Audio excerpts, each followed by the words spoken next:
11వ అధ్యాయము మరి 23 నుండి 31 దాకా మార్చి చదువుకుందాం.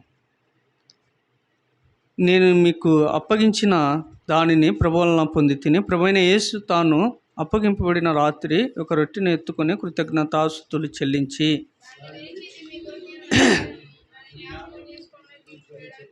ఆ ప్రకారమే భోజనమైన పిమ్మట ఆయన పాత్రను ఎత్తుకొని, ఈ పాత్ర నా రక్తము వలన నైన కృత నిబంధన, మీరు దీనిలోని త్రాగునప్పుడెల్లా నన్ను జ్ఞాపకం చేసుకుంటకే దీన్ని చేయుడని చెప్పాను.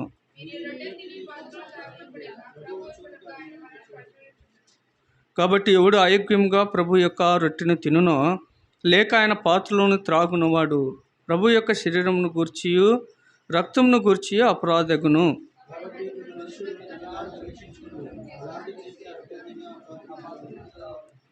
ప్రభు శరీరమని వివేచింపక తిని త్రాగువాడు తనకు శిక్షావిధి కలుగుటకే తిని త్రాగుచున్నాడు.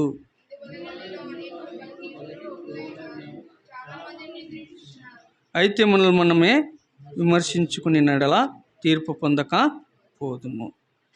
ప్రభు మరి లేఖనముల నిమిత్తమై మరి చూసుకుందాం. చూడండి, మత్తయి సువార్త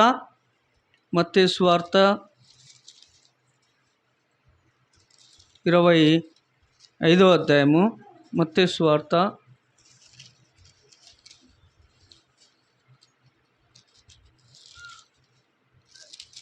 25:14. పరలోక రాజ్యము ఒక మనుష్యుడు దేశాంతరమునకు ప్రయాణమై తన దాసులను పిలిచి తన ఆస్తిని వారికి అప్పగించినట్లు ఉండును. అతడు ఒకనికి 5 తలాంతులను, ఒకనికి 2 ఒకనికి 1, ఎవనికి సామర్థ్యం చొప్పున వానికి ఇచ్చి వెంటనే దేశాంతరము పోయెను. చూడండి, ఇక్కడ మనం చూసుకుంటే మరి పరలోక రాజ్యం ఒక మనుష్యుడు దేశాంతరమునకు ప్రయాణమై తన దాసులను పిలిచి తన ఆస్తిని వారికి అప్పగించినట్లుండును. ఏంది అప్పగించినాడు? ఆస్తి. ఆస్తి ఏది? తలాంతు. అంతేనా కదా? ఆస్తి తలాంతు. ఎంతమంది ఉన్నారు ఇక్కడ? ఆస్తి తీసుకున్న వాళ్ళు 3 ఉన్నారు. మరి 3 మరి ఆస్తిని పాడు చేయాలా లేకుంటే అభివృద్ధి చేయాలా? అభివృద్ధి చేయాలా. తండ్రి పంచిపెట్టినాడు. మరి ఒకరికి 5, ఒకరికి 2, ఒకరికి 1, ఎవరెవరు సామర్థ్యం చొప్పున అంటే వారికి పంచిపెట్టినాడు. చూడండి, మొదటివాడు 5కు 5 సంపాదించుకున్నాడంట. రెండోవాడు 2కి 2 సంపాదించుకున్నాడంట. మూడోవాడు దాన్ని ఏం చేసినాడంటే భూమిలో దాచిపెట్టినాడంట. ఎక్కడ దాచిపెట్టినాడంట? భూమిలో దాచిపెట్టినాడంట. ఎందుకు దాచిపెట్టినాడు భూమిలో?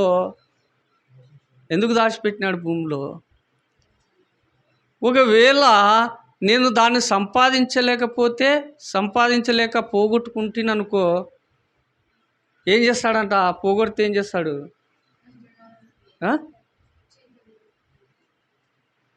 సంపాదించమని ఇచ్చినాడు, కానీ ఈయన ఆలోచన చేస్తున్నాడు. ఒకటి ఇచ్చినాడు, దాన్ని ఏం చేసుకోవాలా? అభివృద్ధి పొందించుకోవాలా, అంటే సంపాదించుకోవాలా దాన్ని, అంతేనా కదా? కానీ ఏం చేసినాడంట? సంపాదించలేక దాన్ని అభివృద్ధి చేసుకోలేక భూమిలో దాచిపెట్టుకున్నాడంట. ఎక్కడ దాచిపెట్టుకున్నాడు?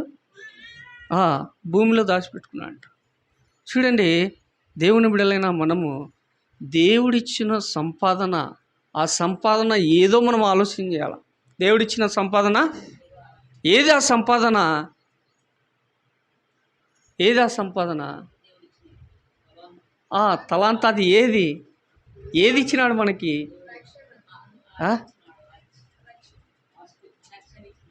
5 ఇచ్చినాడు. 5 అంటే నీ లోపల 5 గుణ లక్షణాలు దేవుడు నీకు మంచి లక్షణాలు ఇచ్చినాడు అనుకో. ఏమిచ్చినాడు? నీ గుణ లక్షణాల్లో 5 మంచి లక్షణాలు ఇచ్చినాడు. ఈ 5 లక్షణాలకు ఇంకా మంచివి 5 సంపాదించుకోవాలా, లేదంటే దాన్ని 5టిని కూడా పోగొట్టుకోవాలా? అదేనమాట.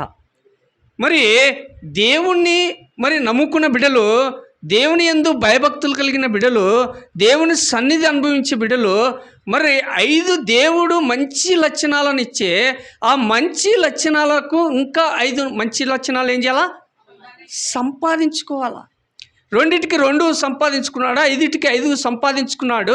మరి ఒక్కటి ఇచ్చిన వాడు ఒక్కటి దాని కొరకు ప్రయాసపడలేకపోయినాడు, సంపాదించలేకపోయినాడు. ఆ సంపాదన దేవుడు మంచి లక్షణాన్ని ఒక లక్షణం ఇచ్చే ఆ లక్షణానికి ఇంకొక ఆ లక్షణము సంపాదించలేకపోయినాడు. కానీ దాన్ని ఏం చేసుకున్నాడంటే దాచిపెట్టుకొని విడిచిపెట్టుకున్నాడు. దాన్ని చేయి జారు విడిచినాడు. చేయి ఏం చేసినాడు? జారు విడిచినాడు. చూడండి, మరి అలాంటి వ్యక్తిని మరి తండ్రి ఏం చేస్తాడంట? చీకటి గదిలోనికి ఏం చేస్తాడంట? త్రోసివేస్తాడంట. అంటే నువ్వు పనికిరావు.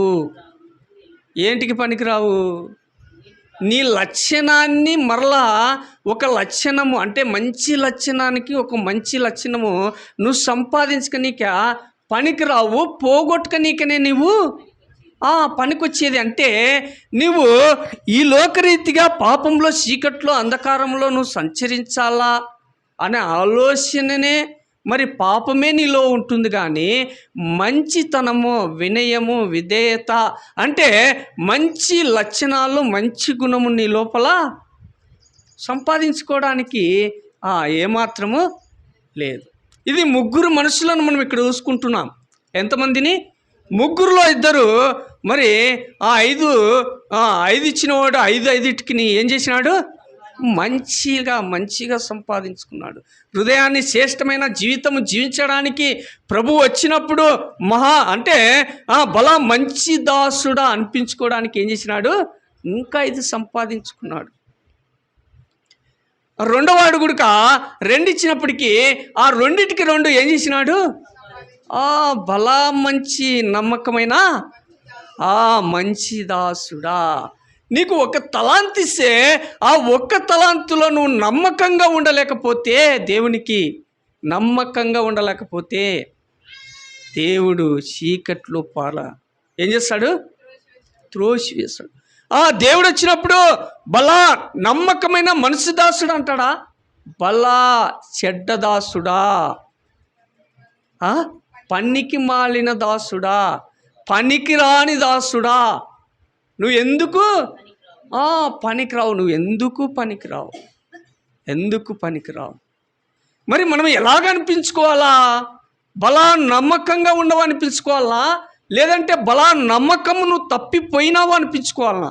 ఎలాగ అనిపించుకోవాలా? బలా నమ్మకమైన మంచి దాసురాలా, బలా నమ్మకమైన మంచి దాసుడా మరి అనిపించుకోవాలంటే నీకు ఇచ్చిన దేవుడు మారు మనసు, మరి పాప క్షమాపణ, రక్షణ పొందిన నీవు మరి నీ లక్షణాలు మరి దేవునిలో ఏమున్నావో వాటికి ఇంకా 5 లక్షణాలు నువ్వేం చేయాలా? సంపాదించుకొని అభివృద్ధి చేసుకోవాలా. నీ హృదయం శుద్ధి చేసుకోవాలా. నీ హృదయము శుద్ధి చేసుకుంటే, శుద్ధి కలిగిన హృదయము ఏం చూస్తుందంట? హృదయ శుద్ధి గలవారు ధన్యులు, వారు దేవుణ్ణి చూసేది. నీ హృదయం శుద్ధిగా ఉంటే దేవుని ఒక దినం చూసేవారముగా ఉంటాం. దేవుని ఒక దినము చూసేవారం. చూడండి, 1 తలాంతు ఇస్తే ఆ తలాంతు భూమిలో త్రోవి పాతి పెట్టినాడంట. వచ్చినప్పుడు నువ్వు ఇచ్చిన తలాంతు ఏది? మారు మనసు ఇచ్చావు, ఆ మారు మనసే నీకు ఇస్తున్నా. ఆ మారు మనసుకు తగిన ఫలము నేను ఫలించలేకపోయినా ప్రియమైన సహోదరి సహోదరుడా, దేవుడిచ్చు బహుమానము ఏదో మనం కనిపెడుతూ రావాలి. ఇచ్చిన బహుమానం ఏదో వాటిని ఏం చేసుకోవాలంటే ఏం చేసుకోవాలా? అభివృద్ధి చేసుకోవాలి.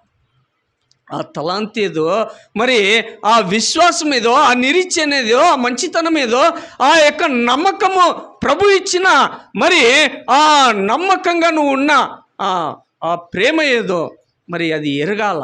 దానికి మరలా ఏం చేయాలా? నువ్వు సంపాదనగా పొందాలా. ఇది ఇవ్వడము, మరి ఇచ్చిన దాన్ని సంపాదించుకోవడము, ఒకవేళ ఇచ్చిన దాన్ని పోగొట్టుకోవడము. మొదటిది ఇది ఇవ్వడం. ఎవరిచ్చినారు?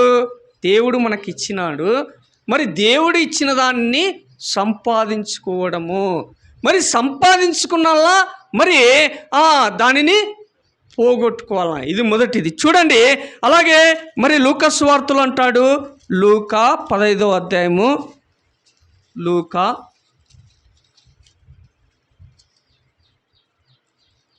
15:3 చదవండి. అందుకు ఆయన వారితో ఈ ఉపమానము చెప్పెను, మీలో ఏ మనుషునికైనను 100 గొర్రెలు కలిగి ఉండగా వాటిలో ఒకటి తప్పిపోయిన ఎడల అతడు 99టిని అడవిలో విడిచిపెట్టి తప్పిపోయినది దొరుకు వరకు దాని వెతక వెళ్ళడా. అది దొరికినప్పుడు సంతోషముతో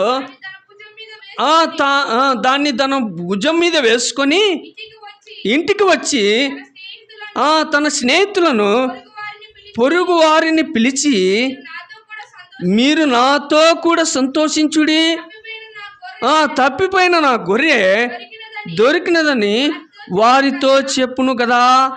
అటువలే మారు మనసు అక్కరలేని 99 మంది నీతిమంతుల కంటే కలుగు సంతోషము కంటే మారు మనసు పొందు ఒక పాపి విషయమై పరలోకమందు ఎక్కువ సంతోషము కలుగును. ఏమంట? 100 గొర్రెలు ఉన్నవంట. సంఘములో 100 మంది ఉన్నారు అని లెక్క. సంఘంలో 100 మందికి ఏం లేదంట. 100 మందిలో ఒకరు పాపంట. 100 మందిలో 99 మంది ఎవరంట? నీతిమంతులు అంట. 99 మంది నీతిమంతులు అయినప్పటికీ ఒక్కడు పాపి ఉన్నాడంట.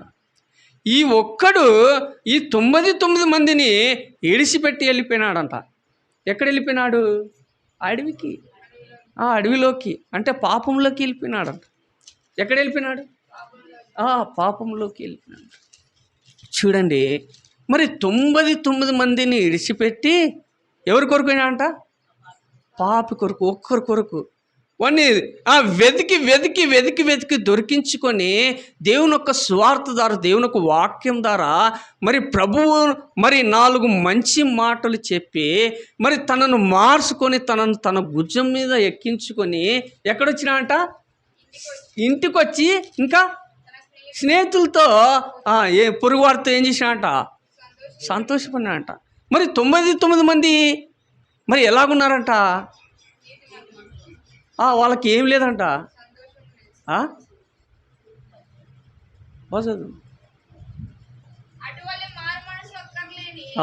ఏం లేదంట? మారు మనసు లేదంట. ఎవరికి లేదు? నీతిమంతులకు మారు మనసు లేదంట. నీతి ఏమో ఉంది, కానీ నీతిలో మారు మనసు లేదు. ఇదెక్కడిది? ఇదేం మాట? మారు మనసు ఏముందంట, కానీ మారు మనసులో ఏం లేదంట. నీతి ఉందేమో కానీ నీతిలో ఏం లేదంట. నీతిలో మారు మనసు లేదంట. నీతిలో మారు మనసు లేదు. నీతి ఉన్నాననుకుంటే నీ లోపల మారు మనసు లేకపోతే ప్రయోజనము. 99 మందిలో మరి ఎక్కడున్నారంట? నీతి లేక. అంటే 99 మందిని నీతిమంతుల విషయం కలుగు సంతోషం కంటే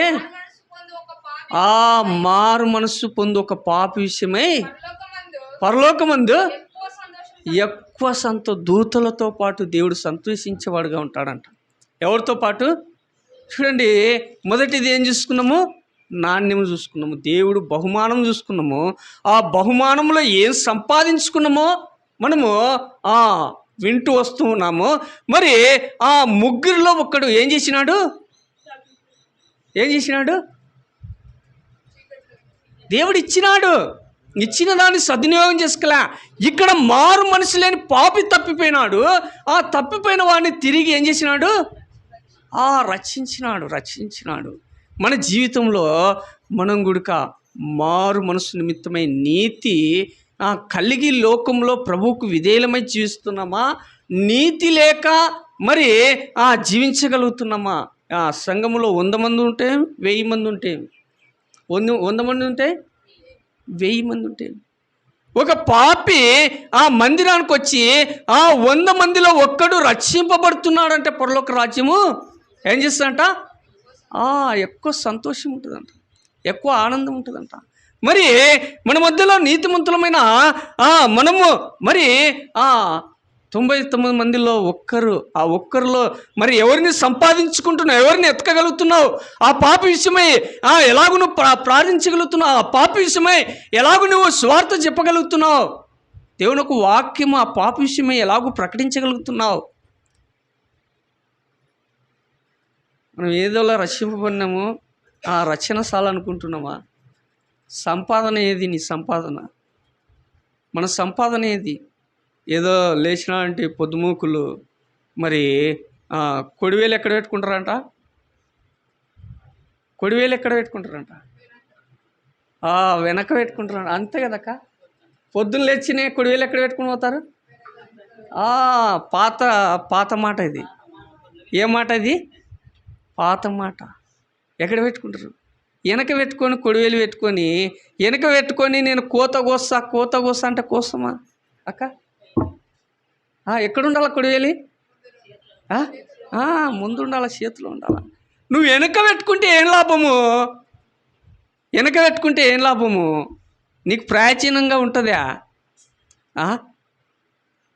కోతకు వేయగలుగుతావా?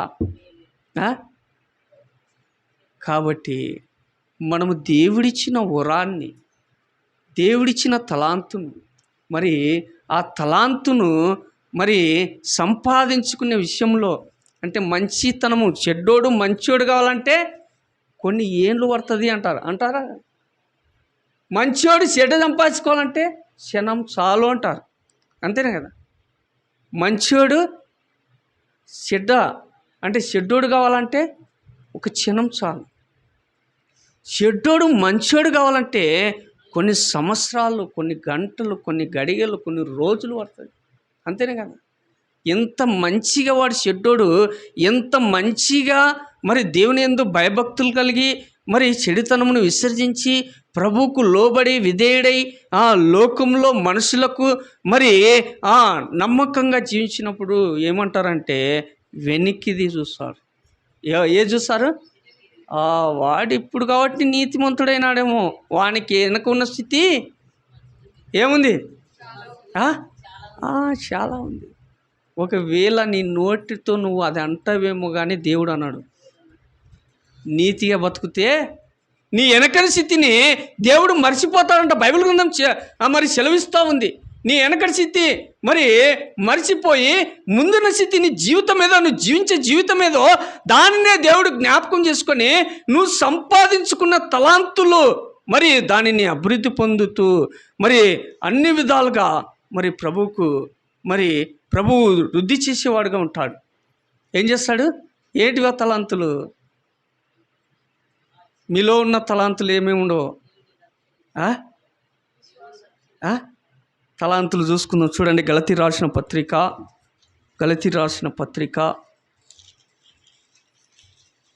5వ అధ్యాయము చూడండి. 5వ అధ్యాయం గలతీ రాసిన పత్రిక 5వ అధ్యాయము 22వ వచనం చదువు. అయితే ఆత్మఫలము ఏమనగా ప్రేమ, సంతోషము, సమాధానము, దీర్ఘశాంతము, దయాలుత్వము, మంచితనము, విశ్వాసము, స్వాతికము, ఆశ నిగ్రహము. ఎన్నుండయి తలాంతులు ఇవి? ఎన్నుండయి? 9. 9లో ఒకటి చేర్చుకోవాలంటే ఏంది అది? ఇప్పుడు ఈ 9 మంచిగా ఉన్నాయి. ప్రేమ ఆల్రెడీ ఉంది, ప్రేమతోనే 9. ఒకటి చేర్చుకోవాలా. మనం 9 తలాంతులు కలిగి ఉన్నాం, 9 మంచితనాలు కలిగి ఉన్నాం. ఈ 9లో 10ది ఏది మంచితనము? 10ది ఏది? ఏది చూడండి. 1 కొరింథీ రాసిన పత్రిక 13:13 చదువు. 1 కొరింథీ రాసిన పత్రిక. కాగా విశ్వాసము, నిరీక్షణ, ప్రేమ. ఒకటి లేదు ఈడ, 9లో ఒకటి లేదు, 3లో ఒకటి లేదు. నువ్వు సంపాదించుకోవాలన్న నిరీక్షణ 10ది. నువ్వు సంపాదించుకోవాలన్న నిరీక్షణ 10ది. ఏం చేయాలా? నిరీక్షణ కలిగి ఉండాలా. ఈ 3 నిలిచి ఉంటావంట. ఏది? విశ్వాసము, నిరీక్షణ, ప్రేమ. ఈ 3 నిలిచి ఉంటావంట. మరి 9 మంచితనాల్లో 10ది ఏదంటే నిరీక్షణ కలిగి ఉండాలా. ఏం కలిగి ఉండాలా? కలిగి ఉన్నామా? మంచితనాలు 9 పెట్టుకున్నాము, 10ది కలుపుకోవాలనుకుంటున్నావా? లేదంటే 9 వాటిలో నిలకడగా ఉండాలనుకున్నావా? ఒకవేళ 9 మన లోపల ఉన్న నిరీక్షణ మన లోపల లేకపోతే 9 కూడా తొలగిపోతాయి. ఏం చేయబడతాయి? 9 కూడా తొలగిపోతాయి. జాగ్రత్త. ప్రభువుకు విధేయం కావాలా. ప్రభువుతో మరి మనము ఆయన సంపాద్యంలో మనం వారసులం కావాలంటే, ఆయన ఇచ్చిన తలాంతుల్లో మనం సంపాదించుకోవాలంటే ఏం కలిగి ఉండాలంటే యేసుక్రీస్తు ప్రభువును బట్టి నిరీక్షణ కలిగి ఉండాలా. ఏం కలిగి ఉండాలా? నిరీక్షణ కలిగి ఉండాలా. చూడండి, మనము ఇది ఎన్నో చూసుకున్నాము, 3 మనుషులను చూసుకున్నాము. ఇది తప్పిపోయిన గొర్రెను చూసుకున్నాం. గొర్రె నిమిత్తమై ఏదంట 99 మందిని విడిచిపెట్టినాడు, తర్వాత ఒక్కదానిని ఏం చేసినాడు అంటే నిరీక్షణ అంటే వెతికి రక్షించుకోవడానికి నిరీక్షణ. చూడండి, అలాగే మరి గలతీలో ఇది లూకా సువార్తలో అంటాడు. ఏమంటాడంటే 15:8 వచ్చినాం. ఏ స్త్రీకైనను 10 వెండి నాణ్యములుండగా వాటిలో ఒక నాణ్యము పోగొట్టుకుంటే ఆమె దీపము వెలిగించి ఇల్లు ఊడ్చి అది దొరుకు వరకు జాగ్రత్తగా వెతకదా. అది దొరికినప్పుడు తన చెలికత్తెలను పొరుగు వారిని పిలిచి నాతో కూడా సంతోషించుడి, నేను పోగొట్టుకుని నాణ్యము దొరికినదని వారితో చెప్పును కదా. 10లో ఏం పోయింది?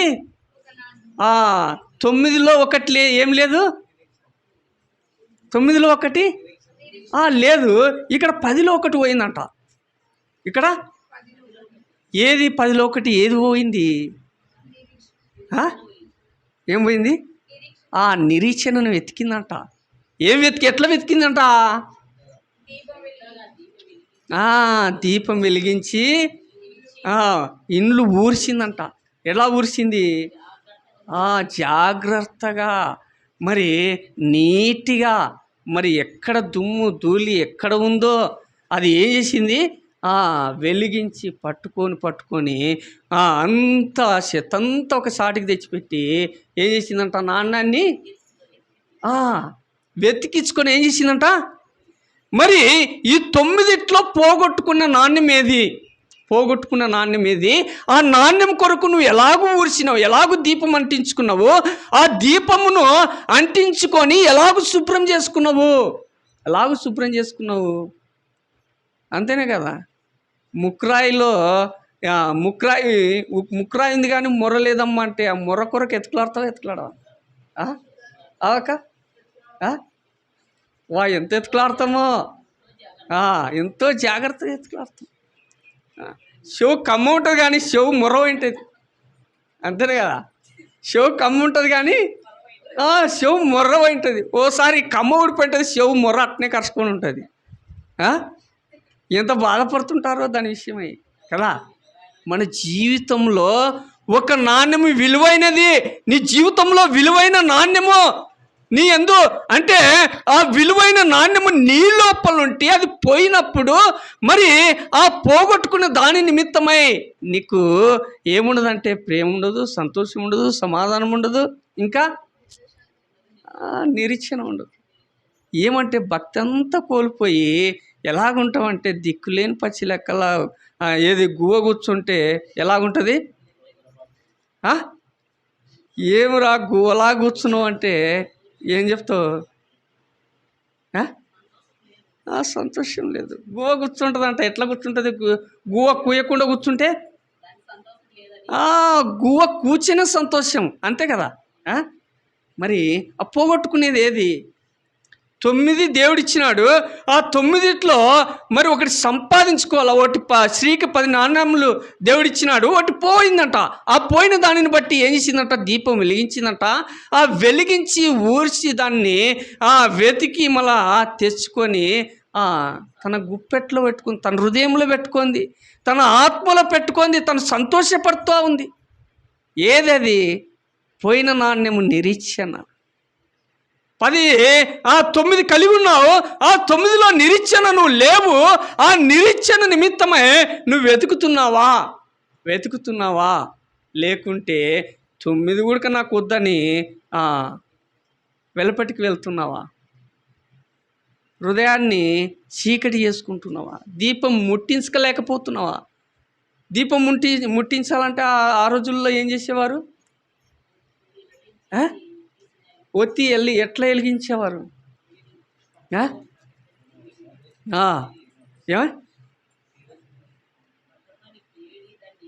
దూది అనార్జనాల్లో దూది పేడి ఆ దూదిలి ఏది నూనె పోసి, ఏ నూనె? ఆందెం పోసి, ఆందెం వచ్చి దాంట్లో ఒత్తి పెడితే ఆ ఒత్తిని ఏం చేస్తా? అంటిస్తే అది జారిపోతూ ఉంటుంది. జారిపోతూ ఉంటే దాన్ని మళ్ళీ పైకి ఎట్లనాలా? ఏం పుల్లది? ఏం పుల్లది? ఏ పుల్లనైనా కావచ్చు కదా. దేవుని ఒక వాక్యం ఒక పుల్ల లాంటిది. నువ్వు జారిపోతుంటే ఏం చేయాలా? జారిపోతుంటే పైకి వెలగడానికి పైకి ఇట్లా తెప్పించేది అనమాట. దేవుని ఒక వాక్యము నీ పుల్ల లాంటిది. అందుకే దేవుని ఒక వాక్యము మరి సుత్తె లాంటిది. దేవుని ఒక వాక్యము ఎలాంటిది? అగ్ని లాంటిది. దేవుని ఒక వాక్యము మరి మట్టము గుండెచ్చే గోడకి ఎలాగుండాలా? అలాంటిది దేవుని ఒక వాక్యము. నువ్వు జారిపోతుంటే, తప్పిపోతుంటే, పడిపోతుంటే, నువ్వు లోకంలో కలిసిపోతూ మరి దేవుని యొక్క నామానికి అవమానంగా ఉన్నప్పుడు దేవుని యొక్క వాక్యము మరి నీ హృదయానికి మరి భద్రపరుచుకున్నప్పుడు దాన్ని సరిచేసుకోలేక నువ్వు ఇంకా దాన్ని విడిచిపెట్టుకుంటూ వస్తే ఎక్కడ దేవుడు ఎక్కడ పంపిస్తాడు? చీకట్లోకి. ఎక్కట్లేకి? చీకటి అక్కడ పనులు కొరుకుట ఏముంటుంది? కళ్ళు కనపడకపోతే ఎంతసేపు ఉంటుంది చీకట్లా? ఈ లోకంలో దేవుని ఎరగని వాడు కళ్ళు కామంతో మూసుకుపోయి లోకమంతా ఎలాగుంటుందంటే వాని కళ్ళకి మరి ఎలాగుంటుంది? చీకటి. ఏది చూసినా వాని కళ్ళకు అద్భుతమే ఉంటుంది. ఏది చూసినా ఆశ్చర్యం. ఒక అమ్మాయి పోతుంటే అమ్మాయి అందంగా ఉంటే ఆ అందమైన అమ్మాయి కళ్ళతో చూసినామంటే ఏముంటుంది? ఎంత సంతోషం ఉంటుందో. అంతేనే కదా. అంటే మానవునిక జీవితము మరి ఎలాగుంటుందంటే విడిచిపెట్టుకునేదే ఉంటుంది. కానీ పాపంలో మరి సంపాదించుకునే సంపాదన మరి దానిని పోగొట్టుకోవాలనే చూస్తూ ఉన్నాడు. కానీ దానిని మరలా నేను 9 సంపాదించుకున్నాను కదా, ఇంకొకటి దాంట్లో కలుపుకుందాము అన్న ఆలోచన లేరు.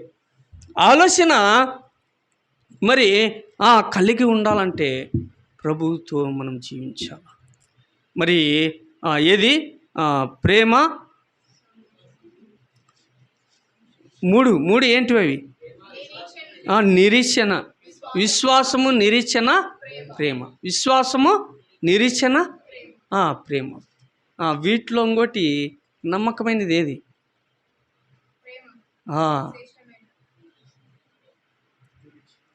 నిలిచి ఉన్నది ఏంది? నిలుస్తుంది. అందుకే యేసుక్రీస్తు ప్రభువారు ప్రేమ స్వరూపిగా ఈ భూమి మీదకి వచ్చాడు. మొట్టమొదటిగా ఎలాగొచ్చినాడు? అది మన హృదయాల్లో నిలిచి ఉండేది. అది. రెండోది ఏదంటే నిరీక్షణ కల. మనము 9 దేవుడిచ్చినాడు. ఆ 9 మరి లక్షణాల్లో ఒకటి కలుపుకోవాలా. నిరీక్షణ, పట్టు కలిగి ఉండాలా. పట్టుదలతో మనము ముందుకు సాగాల. ఎన్నో శ్రమలు ఉన్నాయి, ఎన్నో ఇబ్బందులు ఉన్నాయి, ఎన్నో నష్టములు ఉన్నాయి, ఎన్నో బాధలు ఉన్నాయి. మరి యవనస్తునికి ఒక శ్రమ ఉంటుంది, నడిప్రాయంలో ఉన్న వారికి ఒక శ్రమ ఉంటుంది, వృద్ధాప్యంలో ఉన్న వారికి ఒక శ్రమ ఉంటుంది. ఉంటుందే ఉండదా? ఎన్ని రకాలుగా అంటే 3 రకాలు చూసుకుంటున్నాం. మరి ఆ చిన్న పిల్లోనికి ఏం శ్రమ ఉంటుంది? తల్లి ఒడిలో సంతోషంగా వచ్చింది. అంతేనే కదా. యవన ప్రాయం వస్తేనే శ్రమ. వాని ఆలోచనలు, వాని తలంపులు, వాని క్రియలు ఎట్లా పోతావో తెలియదు. మరి ఆ తర్వాత పెళ్ళయి పిల్లలైన తర్వాత ఇంకొక శ్రమ ఉంటుంది. అది అట్టిట శ్రమ కాదు. వృద్ధాప్యం వచ్చినాక కొడుకు కోడలు భూమి పెడుతుందో లేదో అని శ్రమ ఉంటుంది. ఉంటుందే ఉండదా? ఒకవేళ పెడితే నా కొడుకు నా కోడలు బాగా చూసుకుంటున్నారు అంటే కూడా లేవలేవు, కూర్చోలేవు, లేవలేవు, శ్రమ. చూడండి, మన జీవితాలు నిజంగా ప్రభువుకు ఈ లోకంలో దేవుడు 9 ఇచ్చినాడు. ఆ 9 నిరీక్షణ కలుగు. నువ్వు కూర్చోలేకపోయినా, లేవలేకపోయినా ప్రభువుతో నిరీక్షణ కలిగి ఉంటే నువ్వు ఒక దినమున ప్రభువుతో పరలోక రాజ్యంలో ఉండగలుగుతాను. ప్రభుతో పరలోక రాజ్యంలో ఉండగలుగుతాం. ఈమె ఏమంట? స్త్రీ ఏం చేసిందంట? నాణ్యం వెతికింది. మొదటిది 3 మనుషులు సంపాదన. తర్వాత రెండోది వెతికిన దానిని దొరికించుట. మూడోది చూసుకుందాం. ఇది అంతేనా? 2 3 వెతికిన 10 ఒకటి పోయింది కదా. మూడోది. 4 చూసుకొని ముగించుకుందాం. చూడండి. అలాగే ఇదే లూకా రాసిన సువార్త 15వ అధ్యాయము 11వ వచనం. మరియు ఆయన ఇట్లా, నేను ఒక మనుషునికి 2 కుమారులు ఉండిరి. వారిలో చిన్నవాడు తండ్రి ఆస్తిలో నాకు వచ్చు భాగం ఇమ్మని తన తండ్రిని అడగగా అతడు వారికి తన ఆస్తిని పంచిపెట్టెను.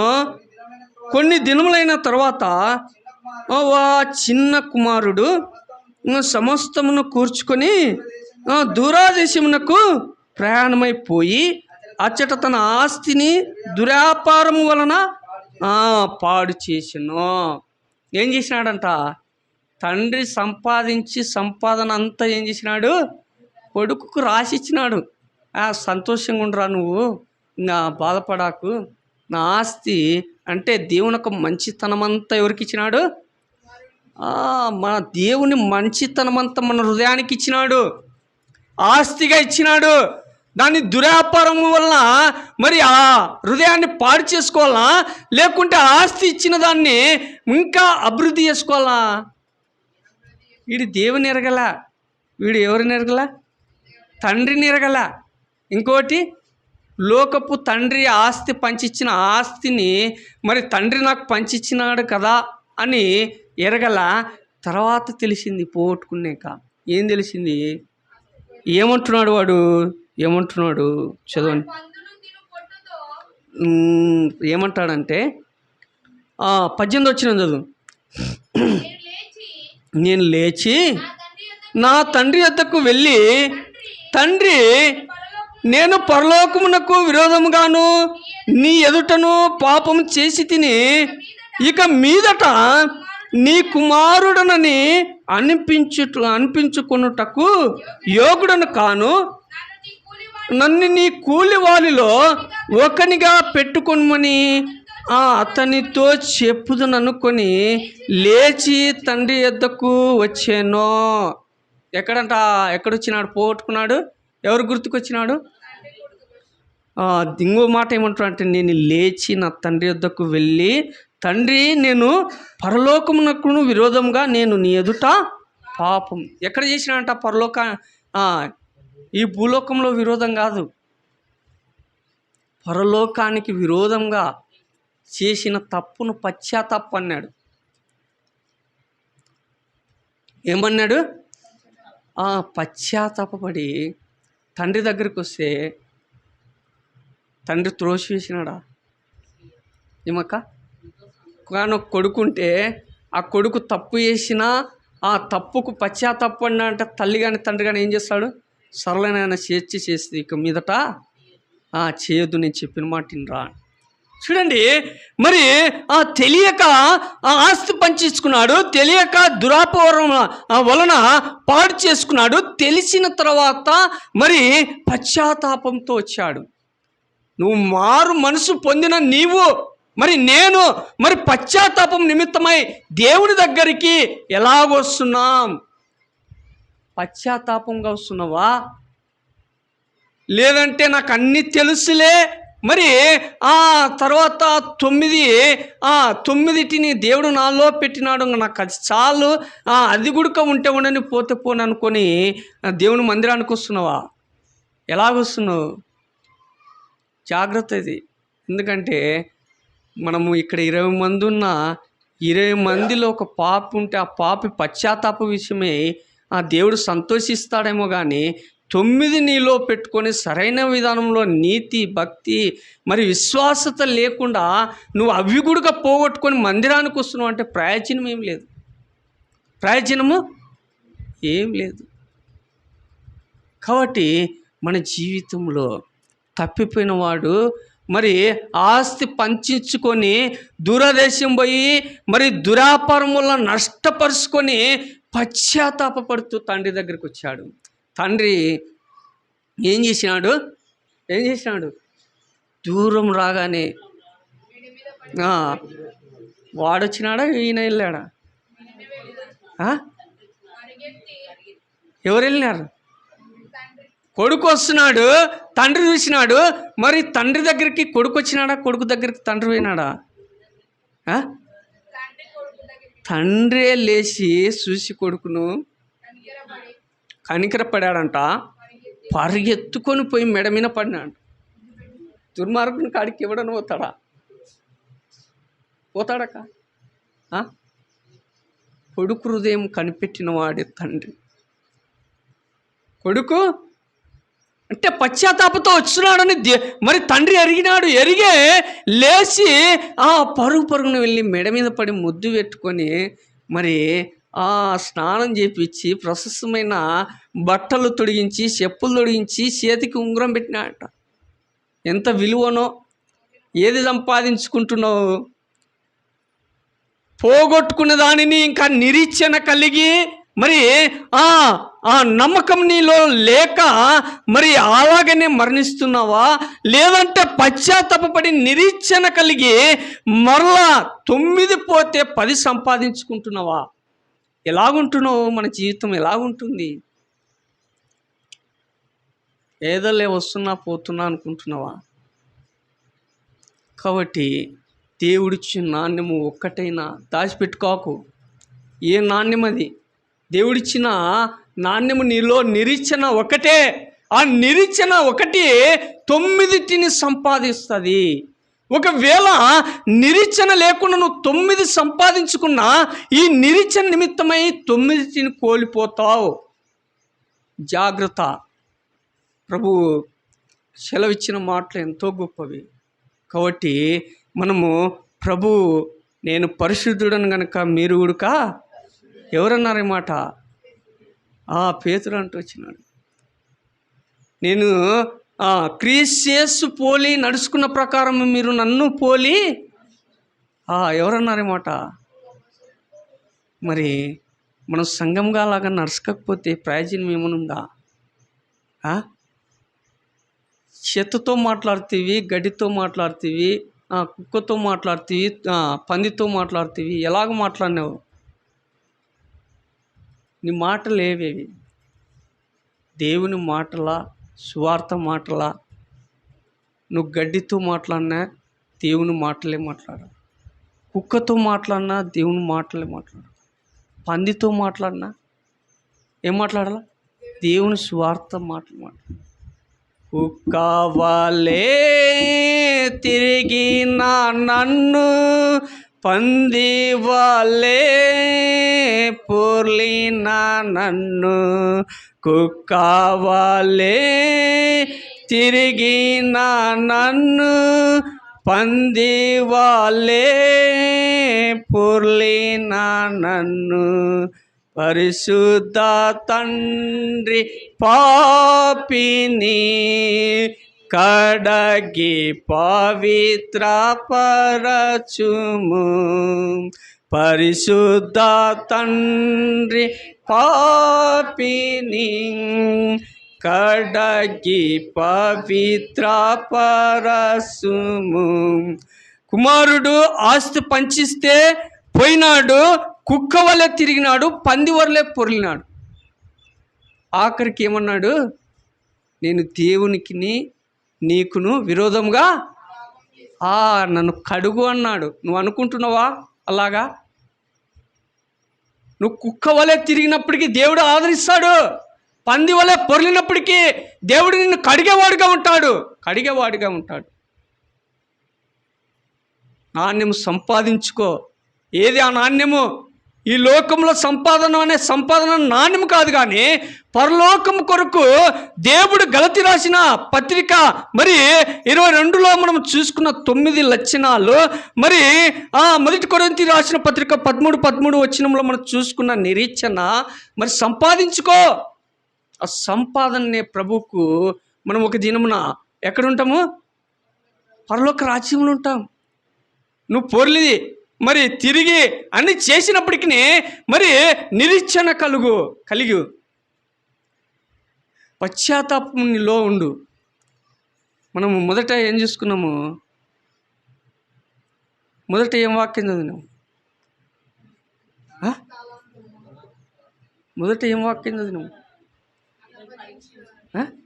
పరిశీలించుకునే చదివినాం గల. ఏది? మొదటి కొరింథీ 11:23 నుండి 31 దాకా. 31లో చివరిలో ఏముంది? తను తాను పరిశీలించుకొని సరి చేసుకొని చక్కపరుచుకొని ఏం చేయాలంట? ప్రభు బలలో చేయవేయాలంట. మరి నువ్వు పరిశీలించుకునే విషయంలో తప్పిపోయినా అంటే ఎవరు కుమారుడు, ఎవరు ఇద్దరిలో ఒకడు తీసుకొని పోయినాడు, తిరిగి సరి చేసుకొని చక్కపరుచుకొని వచ్చినాడు. తండ్రి తన మెడ మీద పడి ముద్దు పెట్టుకున్నాడు.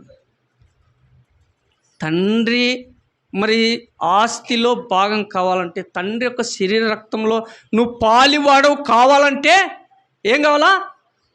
పశ్చాత్తాపము, నిరీక్షణ, పశ్చాత్తాపము నీలో. మరి పశ్చాత్తాపము ప్రభు నిమిత్తమై సరిచేసుకొని చక్కపరుచుకొని మరి ఇంకా ఎన్నడూ మరి ఏ నాణ్యములు అవి?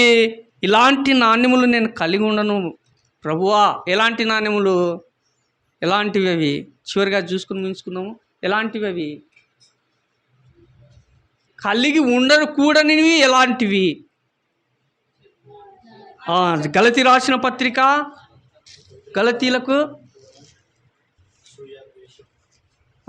చదువు.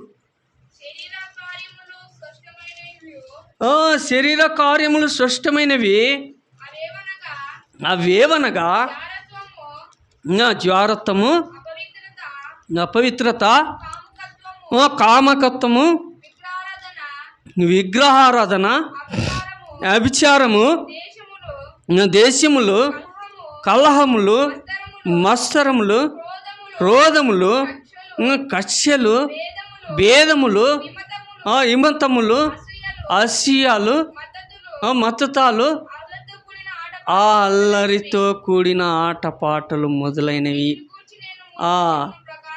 వీటిని గూర్చి మునుపు చెప్పిన ప్రకారము వాటిని చేయు ప్రతివాడును దేవుని రాజ్యమును స్వతంత్రించుకోలేడంట. ఏంటివి ఇవి? ఏం తలాంతులు ఉన్నాయి నీ లోపల? ఎన్ని తలాంతులు ఉన్నాయి ఇవి? ఈ తలాంతులో ఏది ఉంది నీ యొక్క హృదయంలో? ఏ తలాంతు ఉంది? ఎన్ని తలాంతులు ఉన్నాయి ఇవి? ఎన్ని ఉండే? 16 తలాంతులో ఒక్కటున్న పరలోక రాజ్యంలో చెల్లారు. 16లో ఈ 16లో ఒక్కటున్న నీ లోపల పరలోక రాజ్యంలో.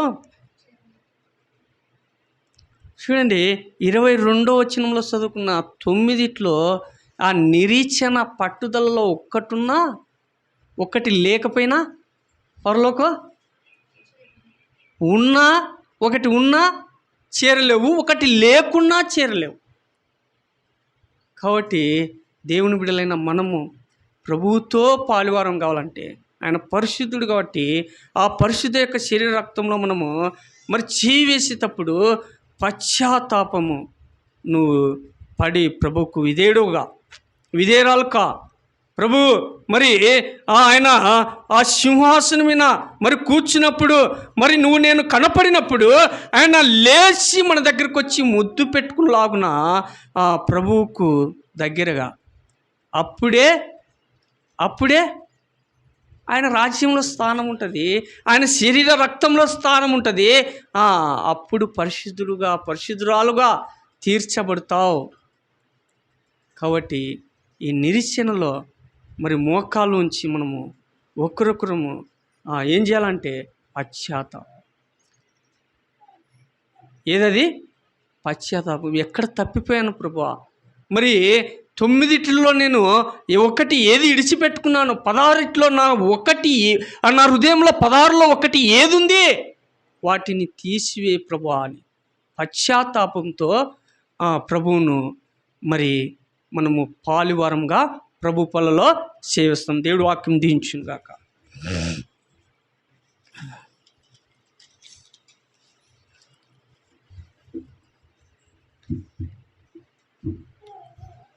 మోకరించినట్టయితే ప్రార్థన చేసుకుందాం.